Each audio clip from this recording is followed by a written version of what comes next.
महाकवि वैष्णव प्राणी तो होती जीवंत प्रतिभा इतिहास कहले से सरबने रात्रि पाई तथा सरब ना गीत नाट्य कहतु गीताभिनय कहतु वाद्ययंत्र कहतु सबुत से पारंगम थे दैविक कृपा लाभ करते आज बाहांगा आसी मुझे बहुत आनंदित आगु गत वर्ष आसी आपणकर प्रिय विधायक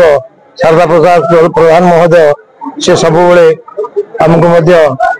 जेकोसी गणेश पूजा हो जेकोसी अष्टपहरी हो सबुत मत कहते आम पारिवारिक संपर्क से आज आसी पहुंची थी एटी लोकंर उत्साह देखी बहुत खुशी लगुच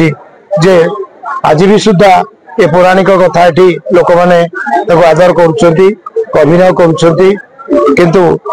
अन्य जगार गले ये सब जिन पाइबेन तेणु महांगावासी धन्यवाद दूसरी आम संस्कृति आम परंपरा आम ओडिया अस्मिता को बजाय रखिं से समस्त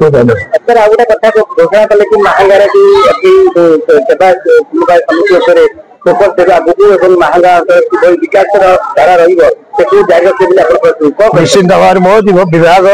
4टी विभाग अच्छी भितर जहाँ दरकार हम महांगा निर्वाचन मंडल अधिवासी मान निश्चय पूर्ण प्राण साहाय्य कर।